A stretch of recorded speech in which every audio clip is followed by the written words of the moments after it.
बच्चों आज हम पढ़ने जा रहे हैं रिफ्रैक्शन के केस में मैग्निफिकेशन। तो हेडिंग डालें magnification in case of refraction. Magnification in case of refraction. Magnification in case of refraction. ठीक है, magnification in case of refraction. मान लो हम आपसे कहें ये कोई एक बाउंड्री है जो दो मीडियम को सेपरेट कर रहा है। यहाँ का मीडियम है Ni, यहाँ का मीडियम है Nr, इस बाउंड्री का रेडियस है R और ये हमारा कोई ऑब्जेक्ट है, मान लो ए बी ऑब्जेक्ट, इसकी हाइट है h0 और ये यहाँ से u दूरी पर है पोल से, राइट।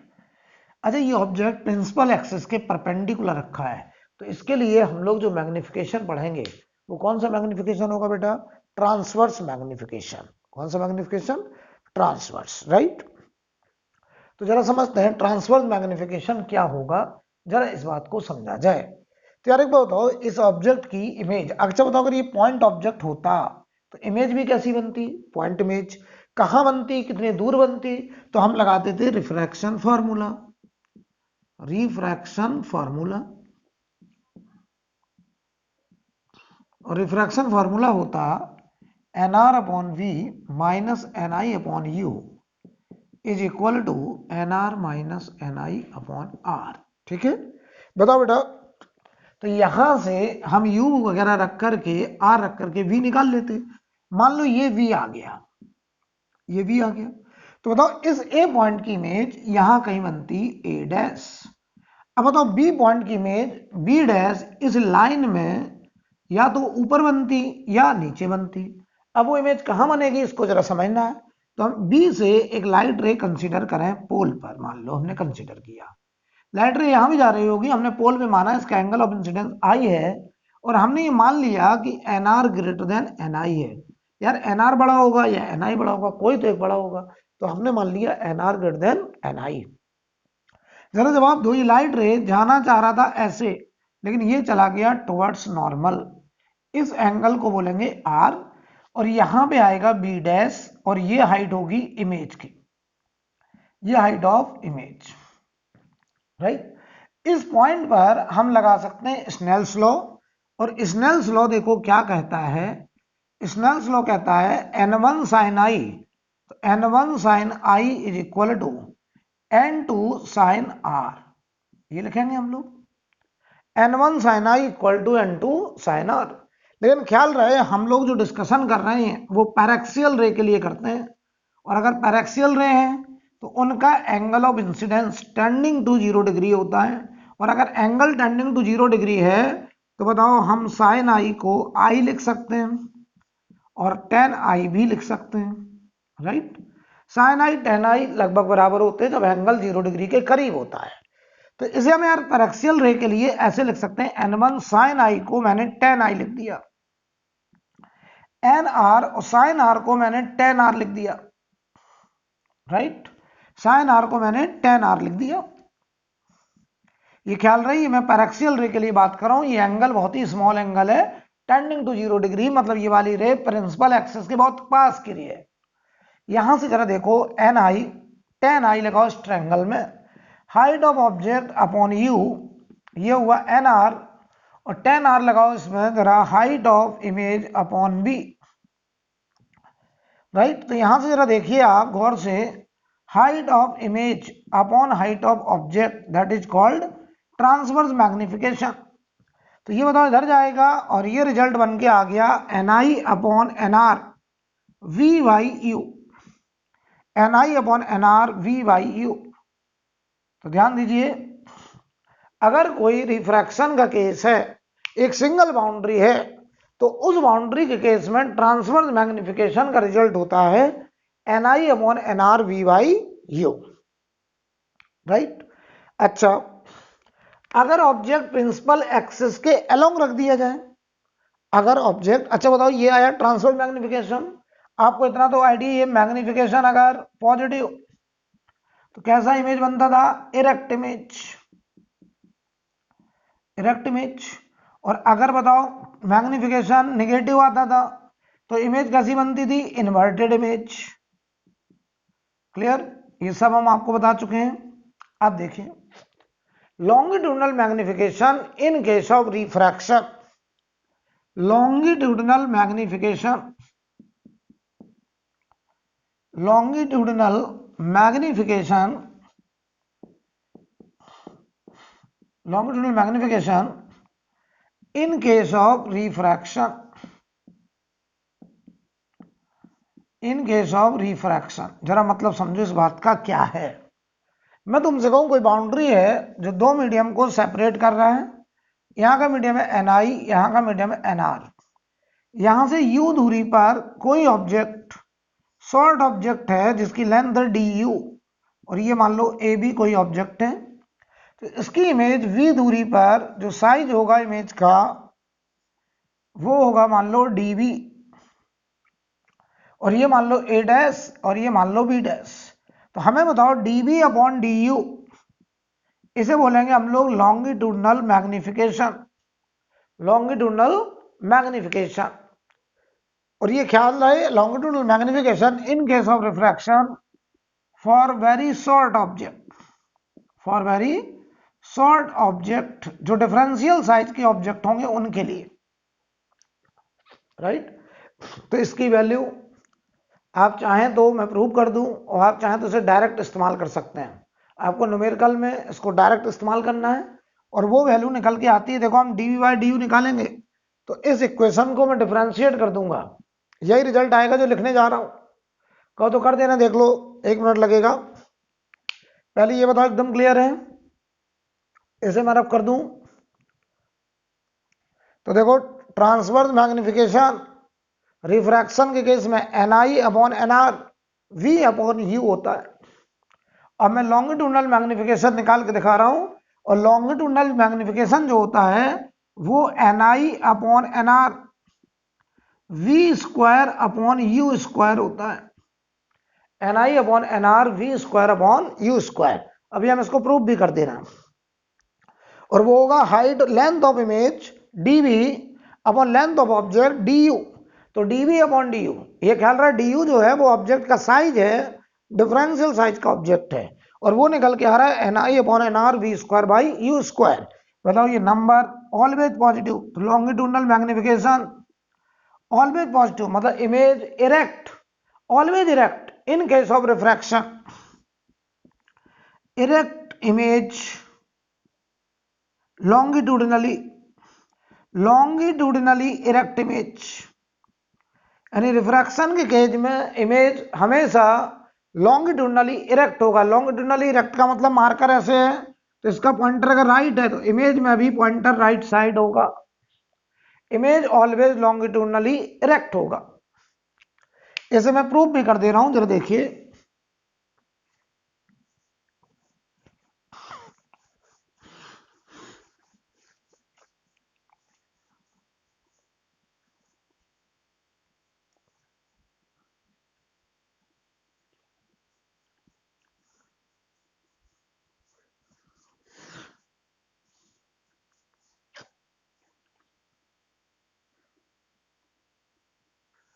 मैं इसको प्रूफ भी कर दे रहा हूं। हमारे पास जो रिफ्रैक्शन फॉर्मूला है Nr upon V minus Ni upon U, Nr minus Ni upon R।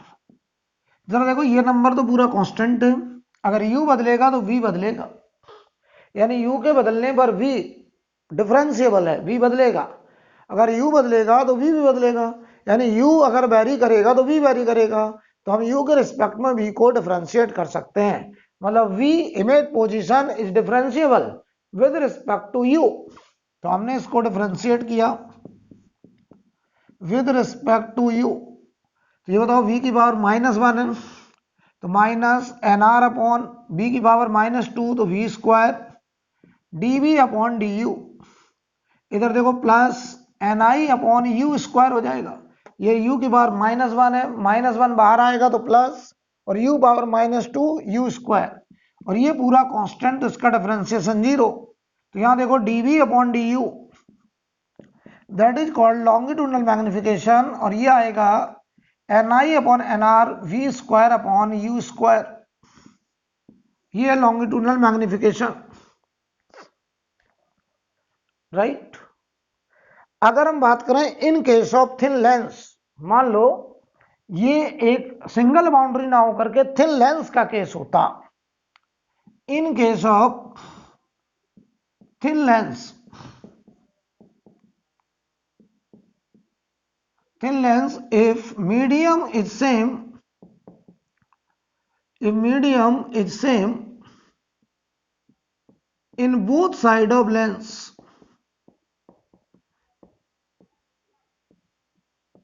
Medium is same in both side of lens, मतलब ये कोई थिन लेंस है, यहां मीडियम एन नॉट, यहां मीडियम एन नॉट, और ये बताओ लेंस का मीडियम एन, दोनों तरफ या तो एयर हो जाए या वाटर हो जाए या कोई भी एन नॉट मीडियम हो जाए, कुल मिलाकर के लेंस के दोनों तरफ मीडियम कैसा, सेम। तो इस केस में जो एम्प्टी होगा, बताओ NI upon NR V by U, अभी अभी सीखा है, तो NI देखो एन नॉट, NR देखो N naught, V by U, तो एन नॉट से एन नॉट कट गया, तो ये बताओ रिजल्ट आ गया ओनली V बाई यू, तो एम्प्टी की वैल्यू हो जाएगी V बाई यू। तो थिन लेंस के केस में अगर हम ट्रांसवर्स मैग्निफिकेशन की बात करें तो only V by you, longitudinal magnification की बात करें, लॉन्गिट्यूडनल मैग्निफिकेशन तो बताओ NI upon NR V square upon U square, हमने पढ़ा था, NI देखो एन नॉट, NR भी एन नॉट, बताओ ये होगा इंसिडेंट रे का मीडियम, मान लो ऑब्जेक्ट यहाँ है, ये हमारा इंसिडेंट रे का मीडियम, या ऑब्जेक्ट लॉन्गिट्यूडनली रखा हो तो इंसिडेंट रे ऐसे जाएगी, तो N naught NI NR V N naught, और ये V square upon U square, N naught से एन नॉट कैंसिल, तो ये बताओ ML बराबर V square upon U square आएगा, ये आंसर होगा, ML हो जाएगा V square by U square lens के केस में। कब की बात कर रहे हैं, जब लेंस के दोनों तरफ मीडियम सेम, नोट करिए।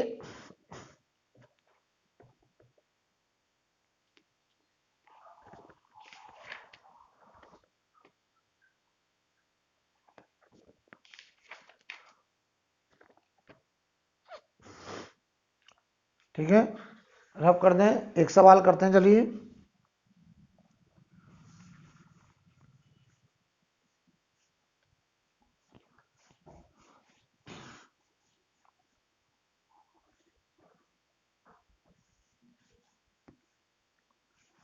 एक क्वेश्चन के माध्यम से बात करेंगे तो बात ज्यादा समझ में आएगी।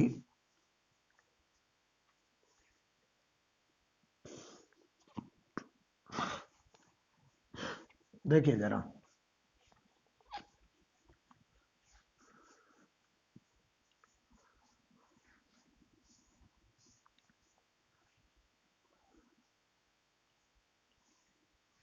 अगर हम आपसे कहें कि ये मान लो एक थिन लेंस है, ठीक है, और ये कॉन्वेक्स लेंसेज की फोकल लेंथ 20 सेंटीमीटर है।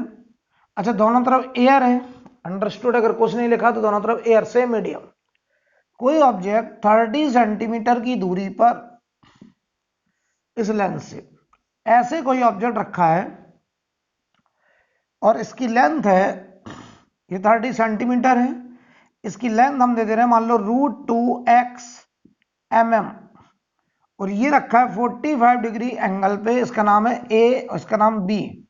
तो ये मार्कर स्मॉल साइज का हमने लिया, mm साइज का ले रहे हैं, मिलीमीटर साइज का। तो ये बताओ इस मार्कर की लेंथ है √2x, हम आपसे कह रहे हैं इसकी इमेज का फोटो बताइए, कैसा बनेगा वो इमेज प्रिंसिपल एक्सिस से कितने एंगल पे बनेगी। बहुत आसान, देखना, सबसे पहले बताओ इसका अगर हम कंपोनेंट करें इधर, तो ये √2x का cos 45, तो √2x इंटू cos 45 1/√2, तो ये आया x mm। इधर बोलो परपेंडिकुलर कंपोनेंट sin 45, तो ये भी आया x mm। बताओ बेटा, इसमें लगेगा लॉन्गिट्यूडनल मैग्निफिकेशन, इसमें लगेगा ट्रांसवर्स मैग्निफिकेशन, और ये हमारी इंसिडेंट रे की डायरेक्शन होगी। बताओ इस डायमेंशन में लगाएंगे लॉन्गिट्यूडनल, इसमें लगाएंगे ट्रांसवर्स, राइट। तो समझो जरा, इस लेंस के लिए सबसे पहले हम v निकालेंगे। लेंस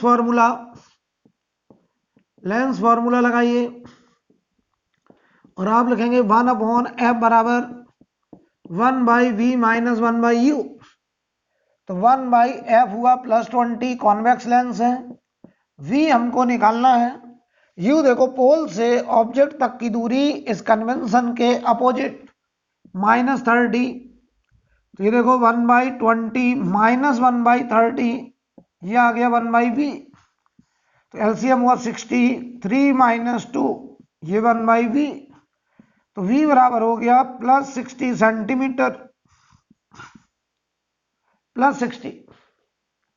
तो इमेज यहां से 60 centimetre right side, real image. अब सवाल आता है इमेज, यहां देखो ये पॉइंट अगर a है तो ये होगा a', राइट। अब देखो एमटी ट्रांसवर्स मैग्निफिकेशन क्या होगा जरा समझा जाए।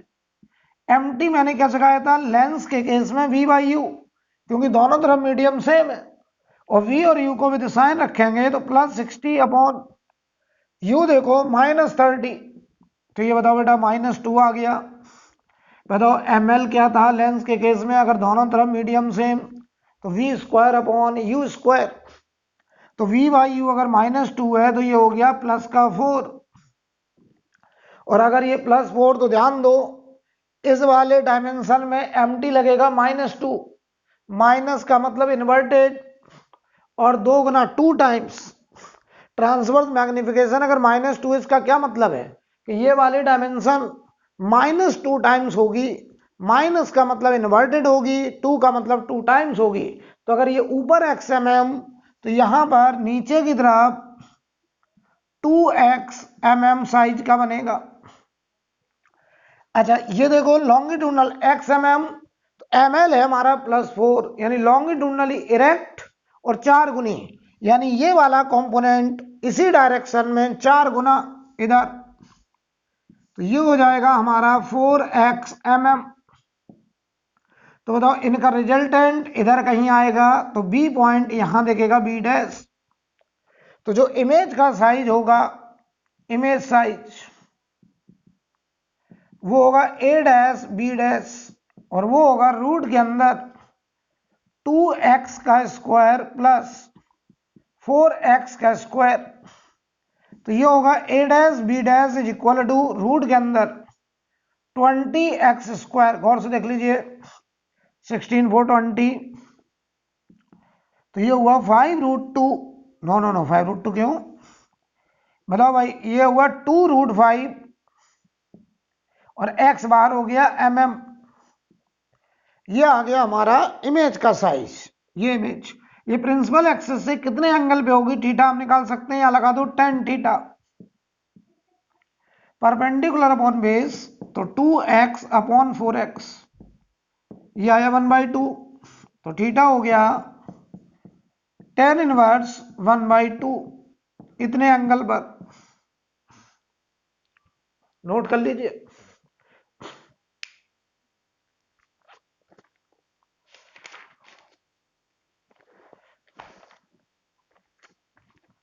नोट करिए।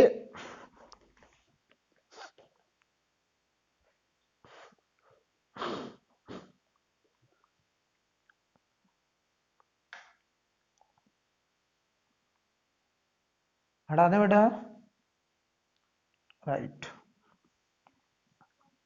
हेडिंग डालिए डिस्पर्जन। ये रे ऑप्टिक्स का आखिरी टॉपिक है। ऑप्टिकल इंस्ट्रूमेंट में अलग से कराऊंगा, ऑप्टिकल इंस्ट्रूमेंट के लेक्चर में अलग से दूंगा।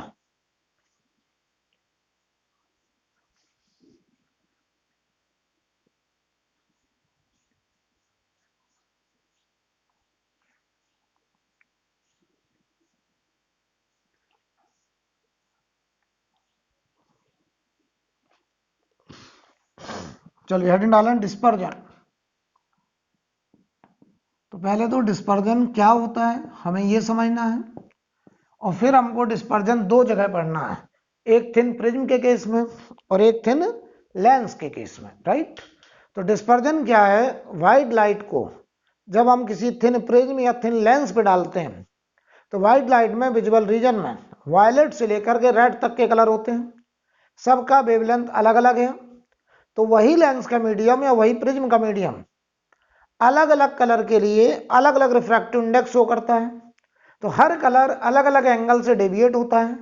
तो जब वो प्रिज्म से बाहर निकलते हैं कलर, तो व्हाइट लाइट अपने कॉन्स्टिट्यूएंट कलर वायलेट से लेकर रेड तक के कलर में ब्रेक हो जाता है और स्क्रीन पर हमको वायलेट से लेकर रेड तक के कलर एक पैटर्न के फॉर्म में नजर आते हैं, जैसे हम लोग स्पेक्ट्रम कहते हैं। और लाइट का, व्हाइट लाइट का अपने कॉन्स्टिट्यूएंट कलर में ब्रेक हो जाने का जो प्रोसेस है उसे हम लोग बोलते हैं डिस्पर्जन। थिन प्रिज्म के केस में जो डिस्पर्जन होता है उसका स्टैंडर्ड नाम है एंगुलर डिस्पर्जन। थिन लेंस के केस में जो डिस्पर्जन है उसका नाम है लॉन्गिट्यूडनल क्रोमेटिक एब्रेशन। अभी सब समझाएंगे, बस अभी दिमाग में इतना बिठाइए कि डिस्पर्जन व्हाइट लाइट का अपने कॉन्स्टिट्यूएंट कलर वायलेट से लेकर रेड तक में ब्रेक होने का प्रोसेस है डिस्पर्जन। उसकी वजह क्या है कि वही मटेरियल अलग अलग कलर के लिए, अलग अलग लैम्डा के लिए अलग अलग रिफ्रैक्टिव इंडेक्स शो कर रहा है। तो जब वो व्हाइट लाइट उस प्रिज्म से या लेंस से पास करता है तो अपने कॉन्स्टिट्यूएंट कलर में ब्रेक हो जाता है, क्योंकि अलग अलग एंगल से डेविएट होता है, राइट। तो सबका डेविएशन अगर अलग अलग होगा तो सारे कलर अलग अलग जगह पे फोकस करेंगे। तो हमको जब फाइनली देखेंगे तो सारे कलर एक पेंसिल के फॉर्म में नहीं जाएंगे, सारे कलर अलग अलग पोजीशन पे फोकस करेंगे। तो हम कहेंगे हमको व्हाइट लाइट का डिस्पर्जन देखने को मिला, राइट। तो हेडिंग डालिए डिस्पर्जन, उसमें लिखिए, लेकिन when a white light passes through a prism, when a white light passes through a prism, it split up into its constituent color. It split up into its constituent color. आगे लिखें, this phenomena is called dispersion. This phenomena is called dispersion and arises due to the fact that refractive index of a prism is different for different wavelength.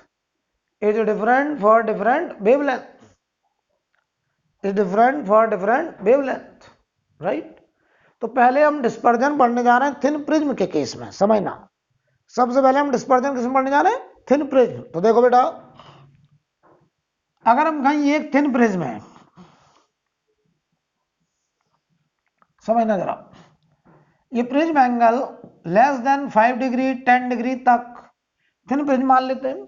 इसके material का refractive index n है। ये आ रहा white light. अभी देखो सारे colour visual reason में violet से लेकर के रेड तक के सारे कलर एक पेंसिल के फॉर्म में आए, एक साथ आए, राइट। याद करो मैंने सिखाया था थिन प्रिज्म से जो डेविएशन होता है डेल्टा, वो होता है n-1 इंटू ए। तो बताओ प्रिज्म एंगल सबके लिए बराबर, लेकिन जो n है इस प्रिज्म का मटेरियल का रिफ्रैक्टिव इंडेक्स वो हर कलर के लिए अलग अलग होता है। और ये डिसाइड करता है, मैंने कहा था कॉचीज फार्मूला।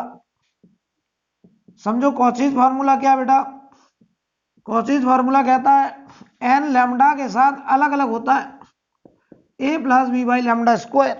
तो जिस कलर का लैम्डा सबसे कम उसके लिए रिफ्रैक्टिव इंडेक्स सबसे ज्यादा, और रिफ्रैक्टिव इंडेक्स जिसका ज्यादा उसका डेल्टा भी सबसे ज्यादा।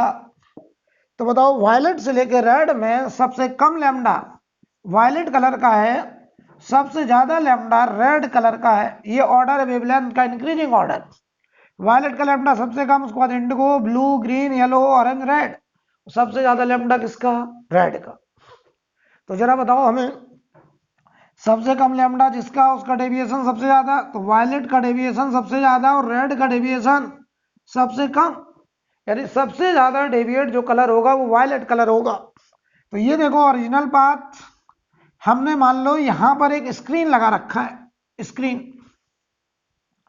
ध्यान से देखिए, यहां हमने एक स्क्रीन लगा रखा है। तो सबसे ज्यादा डेविएट होकर के आएगा वायलेट कलर, तो यहां होगा वायलेट।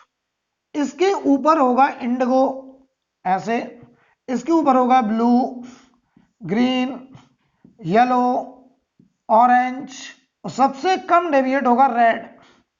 तो ये हमारा विव ग्योर का पैटर्न हमको इस स्क्रीन पर देखने को मिलेगा। ऐसे सारे कलर अलग अलग एंगल पर डेविएट हुए। ये बताओ सबसे बड़ा डेल्टा वायलेट का है, सबसे छोटा डेल्टा रेड का है। और इस पैटर्न को हम लोग बोलते हैं स्पेक्ट्रम।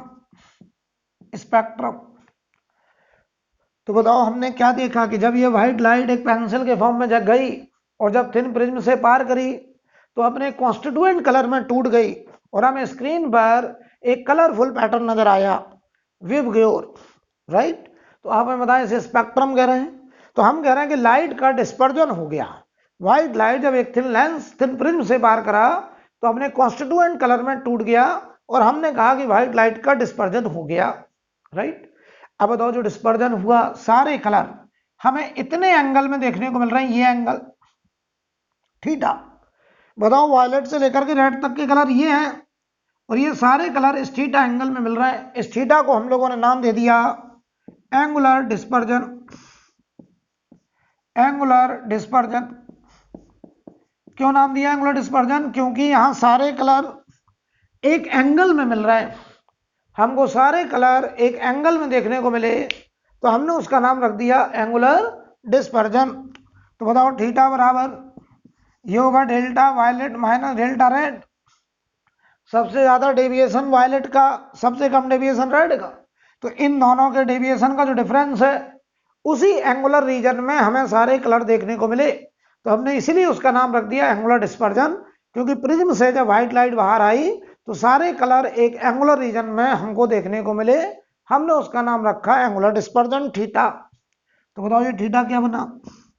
ये होगा n minus one into A, तो n violet minus one into A minus n red minus one into A. तो थीटा हो गया देखो refractive index for violet colour minus red colour into prism angle. ये आ गया एंगुलर डिस्पर्जन, ये आ गया डिस्पर्जन।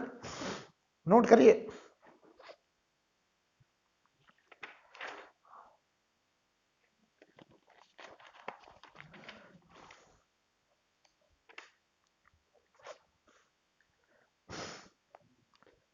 ठीक है, अब देखो यहीं पे एक टर्म होता है डिस्पर्जिव पावर, यहां समझा दे रहे हैं डिस्पर्जिव पावर।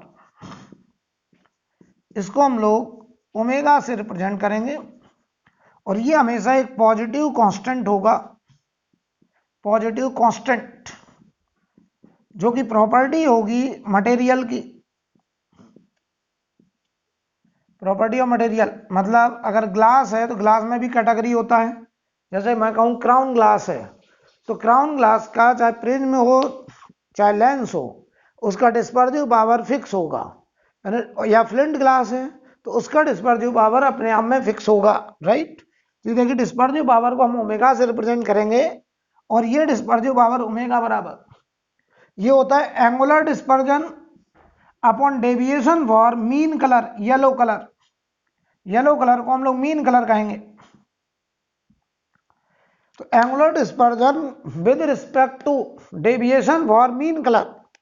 तो बताओ बेटा ये थीटा था N B minus N R into A और डेल्टा येलो था N Y minus one into A से ए कैंसिल। तो ओमेगा बराबर N B minus N R upon N Y minus one, ये हो गया ओमेगा,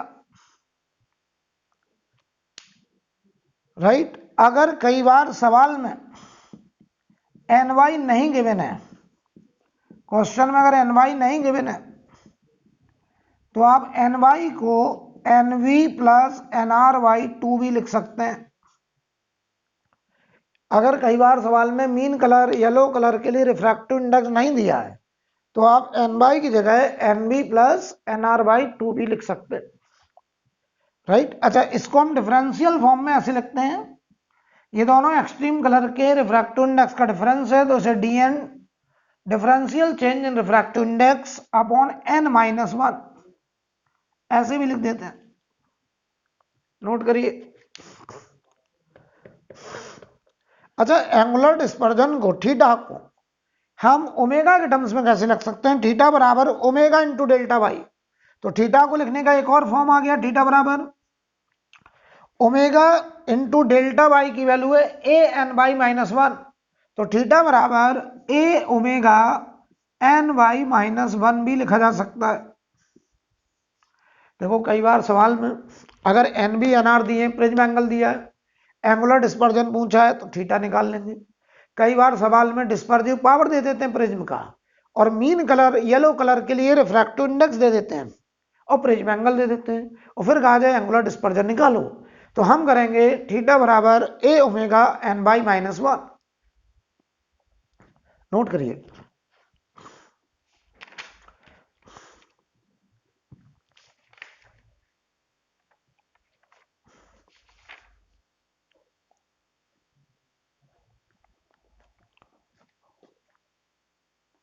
ठीक है।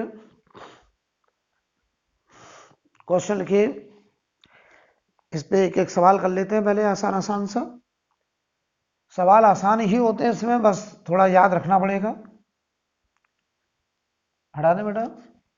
क्वेश्चन लिखिए, white light is pass through a prism, white light pass through a prism of angle 5 degree. White light is passed through a prism of angle 5 degree. Full stop वाला लिखिए, if the refractive index of red and blue color, if the refractive index for red and blue color are 1.641, 1.641 and 1.659 and 1.659 respectively, calculate angle of dispersion, calculate angle of dispersion between them,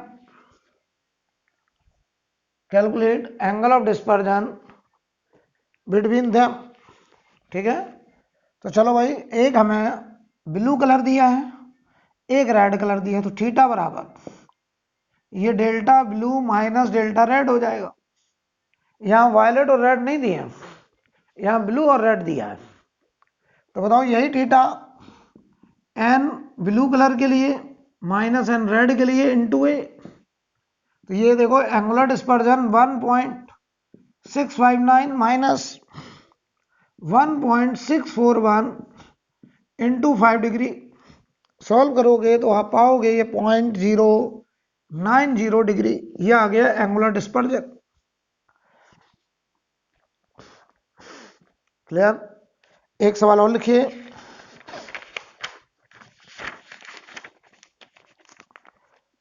question लगे, prism angle,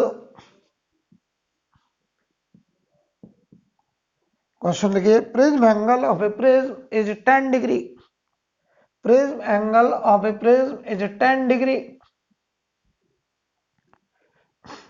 comma the refractive index for red and violet color, for red and violet color is 1.51 and 1.52 respectively, is 1.51 and 1.52 respectively. Find dispersive power, find dispersive power। आपको क्या निकालना है, omega. Omega बेटा हमेशा positive number आएगा, ये unitless dimensionless quantity है। तो बताओ ये क्या होता था, याद करो, dn upon n minus one. तो n violet minus n red upon n for mean colour minus one. तो ओमेगा बराबर nb माइनस nr। अब बताओ अगर येलो कलर के लिए रिफ्रैक्टिव इंडेक्स नहीं दिया है, तो मैंने तुम्हें क्या सिखाया था कि ये बन जाएगा N Y N B plus N R by 2 minus one, ये बनेगा। वैल्यू रख दो जरा, तो 1.52 minus 1.51 upon 1.52 plus 1.51 by 2 minus one. Solve करो तुम पाओगे ये वैल्यू आ रहा 0.019। ये आ गया डिस्पर्सिव पावर। नोट करो बेटा।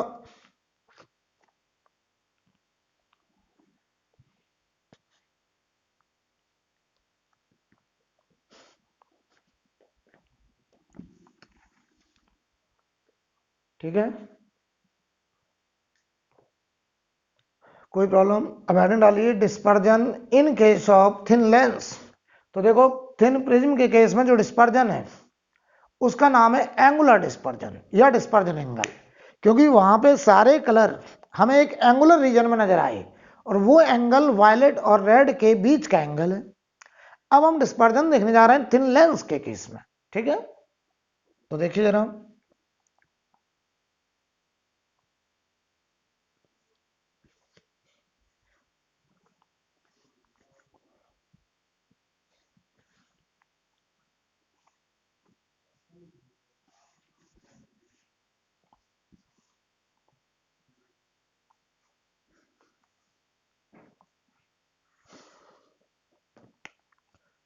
हेडिंग डालिए dispersion in case of thin lens. Dispersion in case of thin lens. तो देखो भाई, ये मान लो थिन लेंस है, इसका रिफ्रैक्टिव इंडेक्स n, हमने ऐसे व्हाइट लाइट डाली,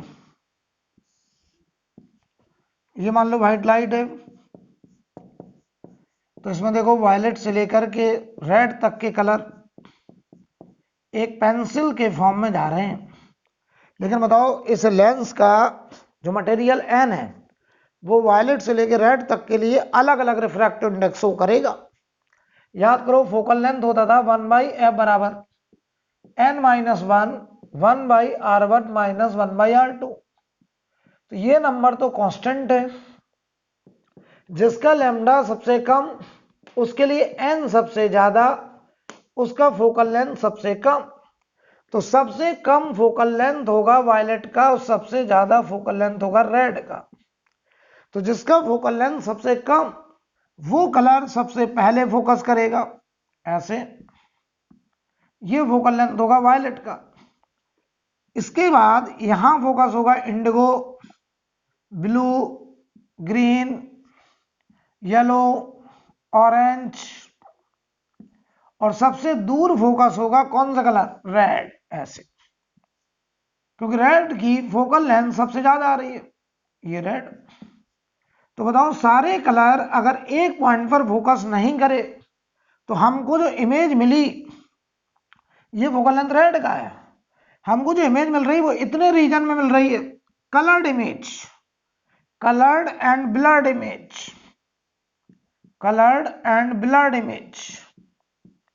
क्यों भाई कलर्ड? क्योंकि हमको देख रहे हैं कि वायलेट से लेकर के रेड तक के सारे कलर हमको यहां दिख रहे हैं। और धुंधली इमेज इसलिए क्योंकि सारी लाइट रे एक जगह पे फोकस नहीं करी तो इंटेंसिटी डल हो जाएगी, राइट। तो बताओ ये जो इमेज बनी, ये जो डिफेक्ट आया इमेज में, ये अलोंग द एक्सेस आया, यानी लॉन्गिट्यूडिनली डिफेक्ट है। तो हमने इसका नाम रखा लॉन्गिट्यूडिनल क्रोमेटिक एवरेशन, LCA। इसका नाम ओपन करते हैं पहले। लॉन्गिट्यूडिनल, लॉन्गिट्यूडिनल का मतलब होता है अलोंग द लेंथ, क्रोमेटिक का मतलब होता है कलर के डिस्पर्जन की वजह से क्रोमेटिक, एवरेशन का मतलब होता है डिफेक्ट, एवरेशन का मतलब होता है डिफेक्ट। तो लॉन्गिट्यूडिनल क्रोमेटिक एवरेशन, तो लॉन्गिट्यूडिनल क्रोमेटिक एवरेशन का मतलब होता है लेंथ के लॉन्ग कलर के डिस्पर्जन की वजह से इमेज में डिफेक्ट आ रहा है, इसे हम लोग बोलेंगे लॉन्गिट्यूडिनल क्रोमेटिक एवरेशन। याद करो प्रिज्म के केस में जो डिस्पर्जन था वो एंगल में था, इसलिए उसका नाम एंगुलर डिस्पर्जन। लेंस के केस में जो डिस्पर्जन हुआ वो लेंथ के अलोंग हुआ, और लेंथ की अलोंग कलर की वजह से डिफेक्ट, एवरेशन का मतलब होता है डिफेक्ट, एवरेशन का मतलब डिफेक्ट होता है।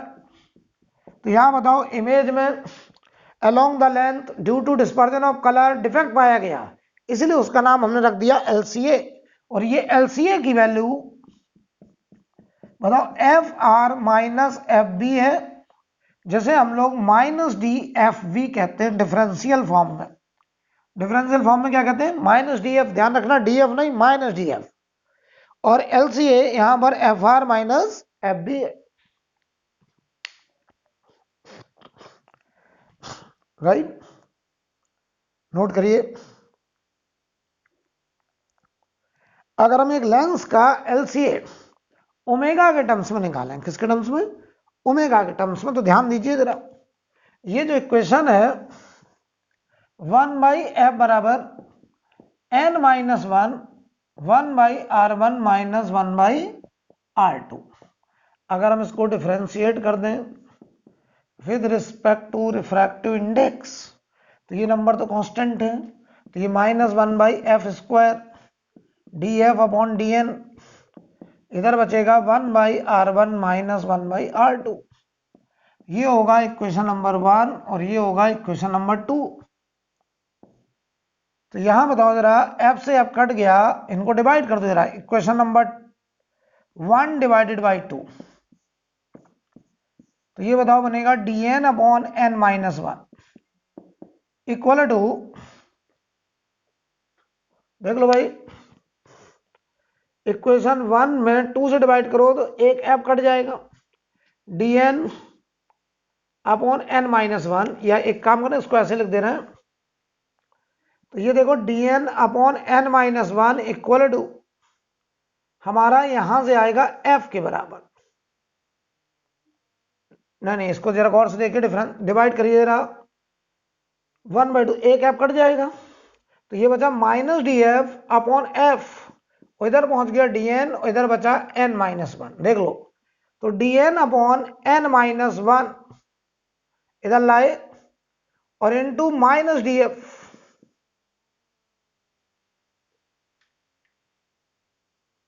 इक्वेशन 1/2 था, सॉरी, तो ये देखो ये नहीं आएगा, यहां से देखो एक एफ कटेगा, डी एफ ऊपर रहेगा, नहीं रहेगा नीचे आएगा, तो ये आएगा, देखो भाई इधर से सही से करिए डिफरेंशिएट, तो ये dn ऊपर चला जाएगा डिवाइड करने पर, एक f नीचे बचेगा और df भी नीचे रहेगा, ध्यान से देखो, ठीक है, कोई दिक्कत है, अब बताना जरा, तो यहां से देखो माइनस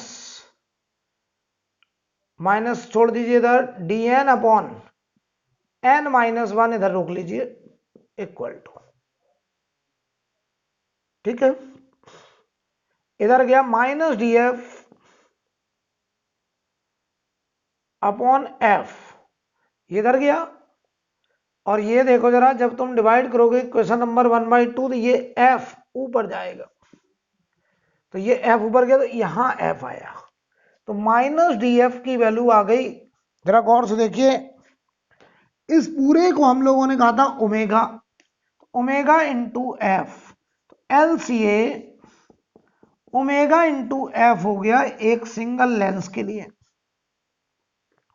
एक सिंगल लेंस के लिए जो लॉन्गिट्यूडनल क्रोमेटिक एबरेशन होता है वो कितना होता है, ओमेगा इंटू एफ, ओमेगा उस लेंस का डिस्पर्सिव पावर, एफ उस लेंस की फोकल लेंथ, राइट। अच्छा एक बात और बताओ, यहां पे अगर हम एक स्क्रीन लगा दें, तो इस स्क्रीन का सेंटर होगा वायलेट और एजेस पे होगा कौन सा कलर, रेड कलर, सेंटर होगा वायलेट और इसके जो एजेस होंगे वो होगा रेड, और अगर हम स्क्रीन यहां लगा दें तो इसका सेंटर होगा रेड, देख लो बेटा सेंटर में रेड, एजेस पे तो ये लाइट रे आगे जाएगी ऐसे, तो एजेस पे पहुंचेगा वायलेट कलर, तो इसका एजेस होगा वायलेट कलर का, नोट करिए,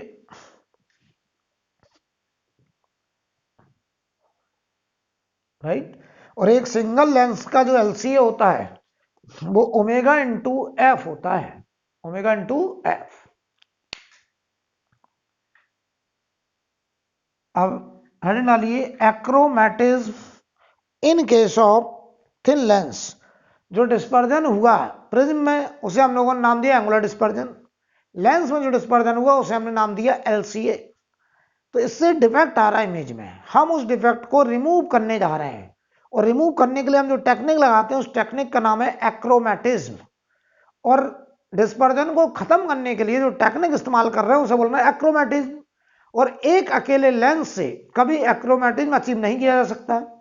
इसके लिए हमें कम से कम 2 लेंस, उसमें भी एक कॉन्वेक्स दूसरा कॉनकेव होना चाहिए अपोजिट नेचर का। तो उन दोनों लेंस के कॉम्बिनेशन को हम लोग बोलते हैं एक्रोमेटिक डबलेट। एक्रोमेटिक डबलेट अभी सब समझाते हैं। ऐसे 2 थिन प्रिज्म अपोजिट नेचर के, यानी एक का प्रिज्म एंगल प्लस तो दूसरे प्रिज्म को हमने इन्वर्टेड लगाया, तो एक का प्रिज्म एंगल प्लस तो दूसरे का माइनस। हम उसमें व्हाइट लाइट डालेंगे, वो व्हाइट लाइट के फॉर्म में बाहर आएगी।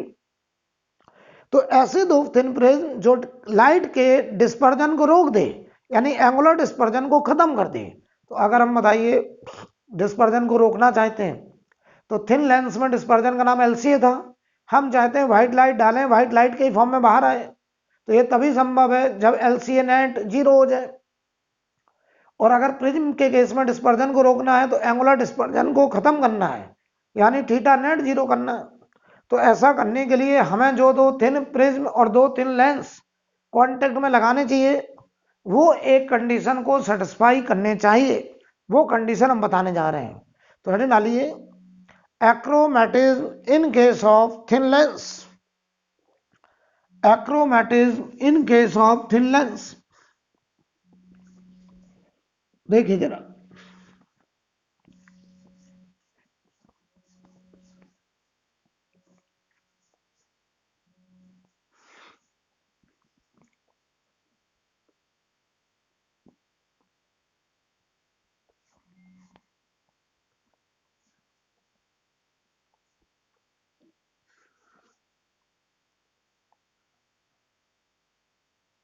ध्यान दीजिए जरा।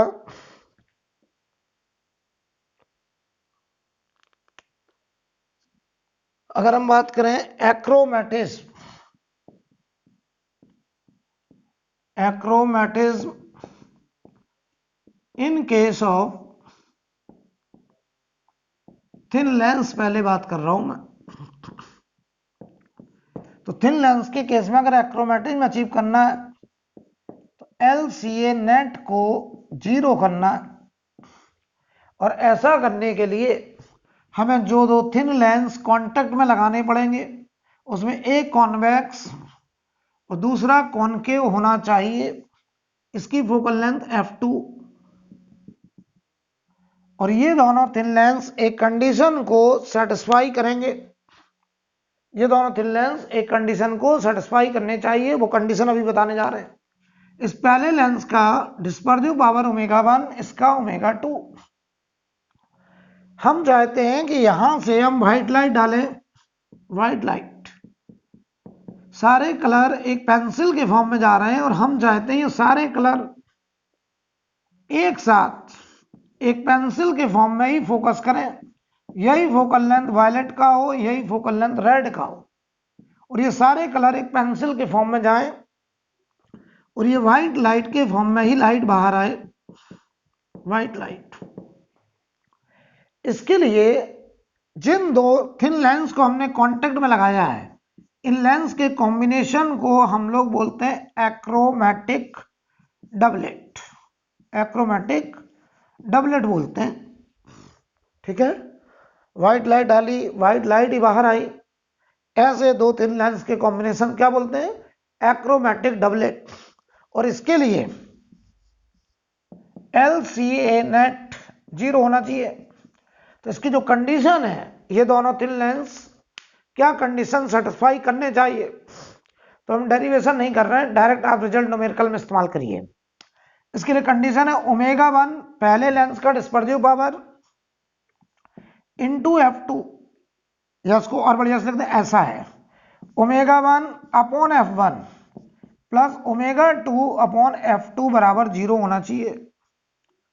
ω1 upon f1 plus ω2 upon f2 equal to 0। तो बताओ 1 अपॉन लेंस के केस में, in case of lens power होता है 1 अपॉन f। अच्छा, ये ओमेगा पॉजिटिव नंबर है, एलसीएम ले लो। तो ये बताओ ω1 f2 प्लस ओमेगा 2 F1 बराबर 0, ये वो कंडीशन है। यानी वो दोनों थिन लेंस इस कंडीशन को सेटिस्फाई करने चाहिए, condition of achromatism, condition of achromatism, ये वो कंडीशन है एक्रोमेटिज्म की। या फिर इसी को ऐसे लिख दो, ओमेगा 1 अपॉन एफ पावर 1 का, ओमेगा 2 पावर 2 का बराबर 0 होना चाहिए, या तो ऐसे लिख दीजिए। ये ध्यान रहे, ओमेगा 1 के साथ F2 है, ओमेगा 2 के साथ F1 बराबर 0, या omega 1 P1 plus omega 2 P2 बराबर 0 होना चाहिए। ये कंडीशन है एक्रोमेटिज्म की। अगर वो दो थिन लेंस इन कंडीशन को, चाहे इस कंडीशन को चाहे इस कंडीशन को सेटिस्फाई कर रहे हैं, पहले लेंस का डिस्पर्सिव पावर, पहले लेंस का पावर, दूसरे लेंस का डिस्पर्सिव पावर, दूसरे लेंस का पावर का सम 0, या पहले लेंस का डिस्पर्सिव पावर ओमेगा, दूसरे का फोकल लेंथ प्लस दूसरे का ओमेगा, पहले का फोकल लेंथ का सम 0। अच्छा बताओ, यहाँ omega 1 and omega 2 positive number, तो बताओ F1 अगर पॉजिटिव होगा तो F2 को नेगेटिव होना ही पड़ेगा। ये दोनों पॉजिटिव हैं तो एक अगर प्लस तो दूसरा माइनस होना ही पड़ेगा, यानी एक अगर कॉन्वेक्स तो दूसरा कॉनकेव होना ही पड़ेगा, राइट। ये कंडीशन है एक्रोमेटिज्म की, और उन दोनों थिन लेंस के कॉम्बिनेशन को हम लोग बोलते हैं एक्रोमेटिक डबलेट। नोट करिए।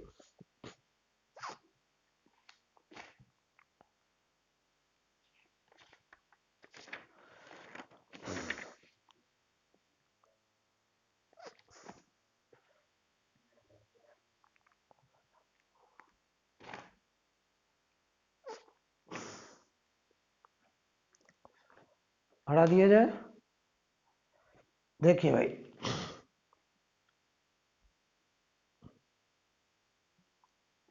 अब डालें achromatism in case of thin prism, achromatism in case of thin prism.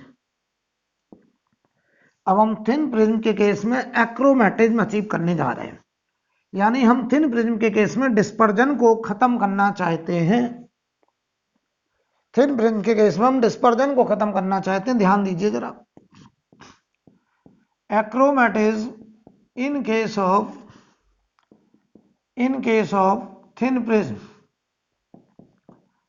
तो आप हमारी थोड़ी सी मदद ये करो कि थिन प्रिज्म में क्रोमेटिक एब्रेशन का नाम, डिस्पर्जन का नाम एंगुलर डिस्पर्जन, और हम चाहते हैं कि दो थिन प्रिज्म लगा के हम डिस्पर्जन को स्टॉप करना है, तो हम चाहेंगे कि थीटा नेट 0 हो जाए, एंगुलर डिस्पर्जन 0 हो जाए। ये एंगुलर डिस्पर्जन था, और ऐसा करने के लिए हम जो दो थिन प्रिज्म कांटेक्ट में लगाएंगे अपोजिट नेचर के, अपोजिट नेचर प्रिज्म में, अपोजिट नेचर का मतलब होता है एक दूसरे के रिस्पेक्ट में इन्वर्टेड। तो एक थिन प्रिज्म हमने ये लगाया, दूसरा थिन प्रिज्म ऐसे लगा दिया अपोजिट इन्वर्टेड। अगर ये प्रिज्म एंगल A1 प्लस है तो ये A2 माइनस का लिखा जाएगा इन्वर्टेड। ये मान लो क्राउन ग्लास है, तो इसका dispersive power omega 1, mean colour के लिए रिफ्रैक्टिव इंडेक्स NY1। ये मान लीजिए फ्लिंट ग्लास है, इसका ओमेगा 2, येलो कलर के लिए रिफ्रैक्टिव इंडेक्स NY2।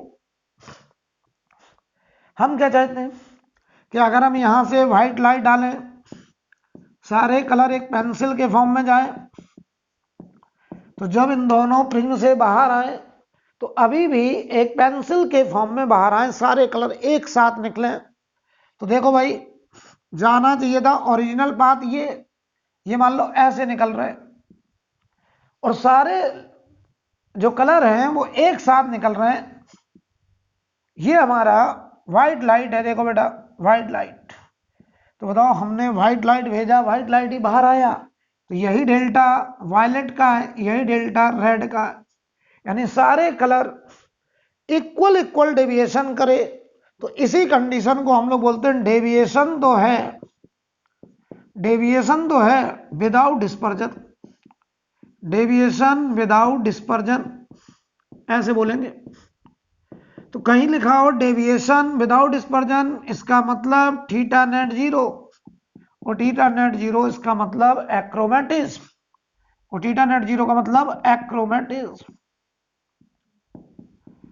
और डेविएशन है मतलब डेल्टा नेट जीरो नहीं है।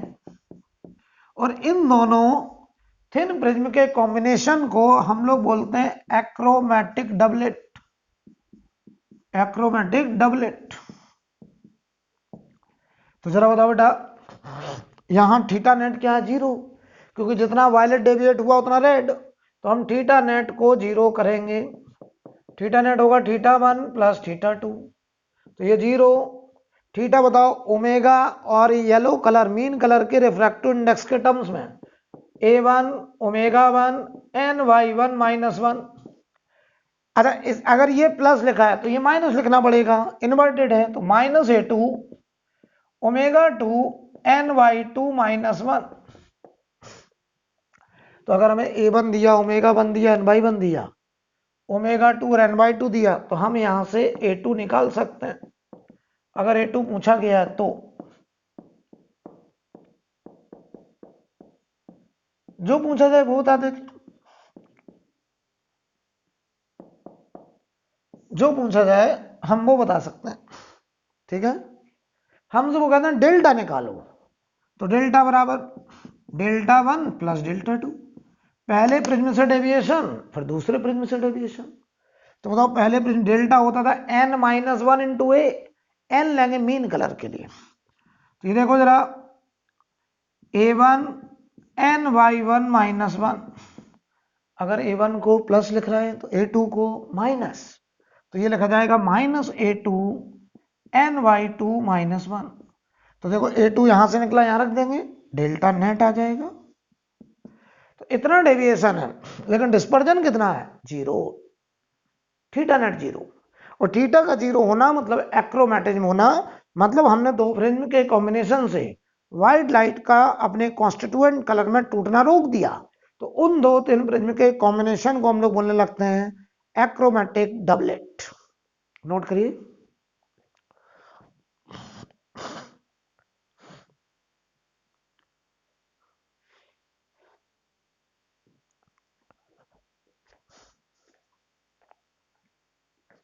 अब कई बार ऐसे बोला जाता है डिस्पर्जन विदाउट डेविएशन, ये था डेविएशन विदाउट डिस्पर्जन। अब मैं बोल रहा हूं डिस्पर्जन विदाउट डेविएशन, इसका मतलब समझते हैं जरा।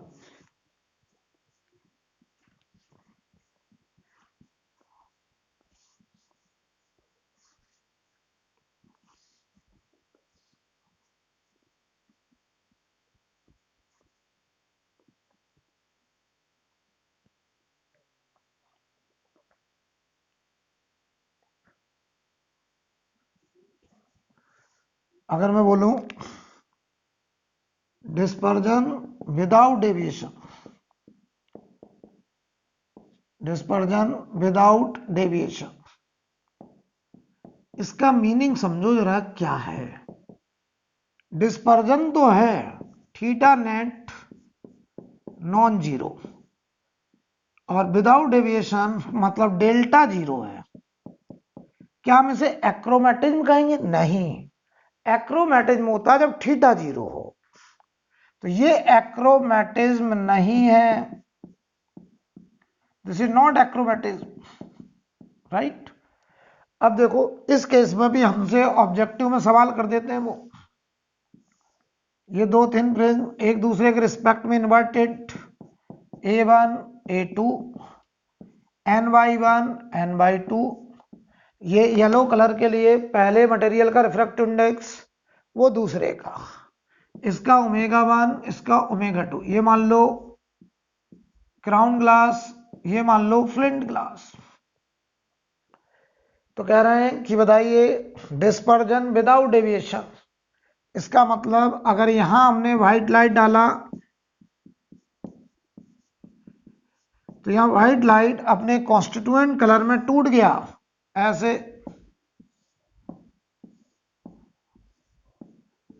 ऐसे वायलेट से लेकर रेड तक।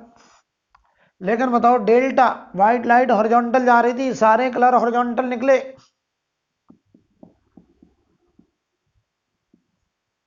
सारे कलर हॉरिजॉन्टल निकले तो डेविएशन तो 0 है, लेकिन डिस्पर्जन हो गया।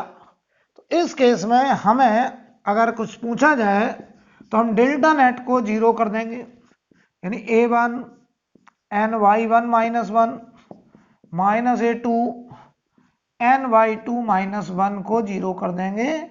और यहां से हमें अगर A2 पूछा जाए तो हम A2 निकाल देंगे।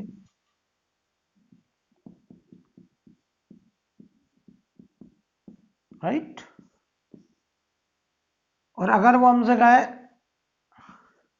कि इस केस में थीटा नेट निकालो तो हम थीटा नेट निकाल सकते हैं।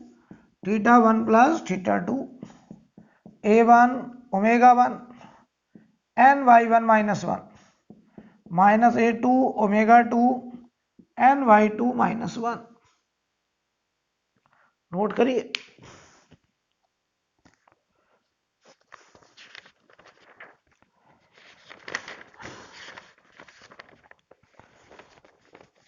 एक सवाल करेंगे इस पर।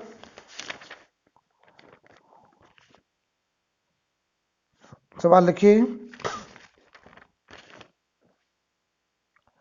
लिखें इथेन प्रिज्म P1, प्रिज्म का नाम P1, ethane prism P1 with angle 4 degree and made from glass, refractive index 1.54 is combined with another thin prism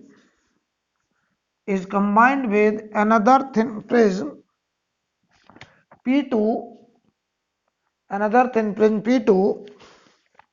made from glass of refractive index 1.72 to produce dispersion without deviation.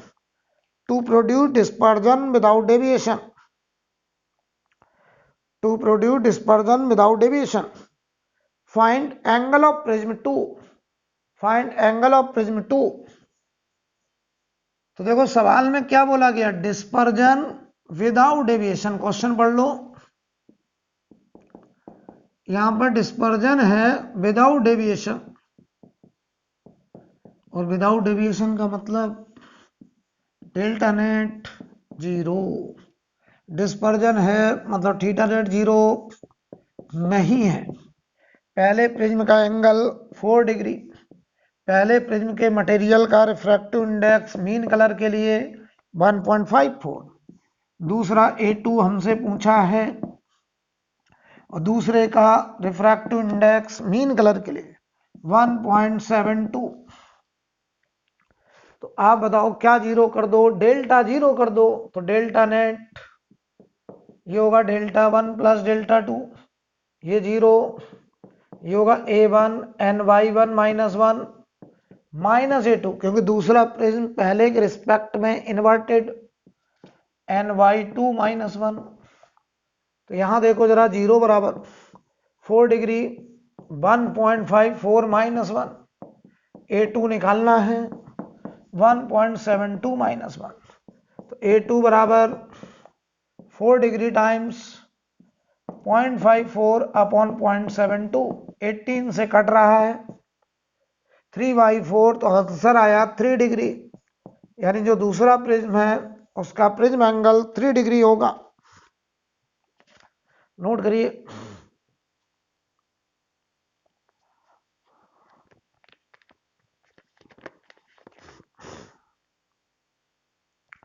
ठीक है, अगला सवाल लिखिए। अगला question लिखा, to lenses of focal length plus 10 centimeter and minus 15 centimeter. Two lenses of focal length plus 10 centimeter and minus 15 centimeter. When put in contact, when put in contact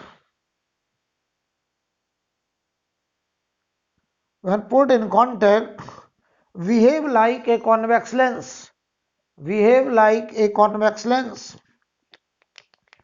When put in contact behave like a convex lens. आगे लिखें full stop के बाद they will have zero longitudinal chromatic aberration. They will have zero longitudinal chromatic aberration if their dispersive power are in ratio. If their dispersive power are in ratio. तो बताओ दो thin lens को contact में लगाया तो बताओ उनके combination से LCA नेट 0 आ रहा है.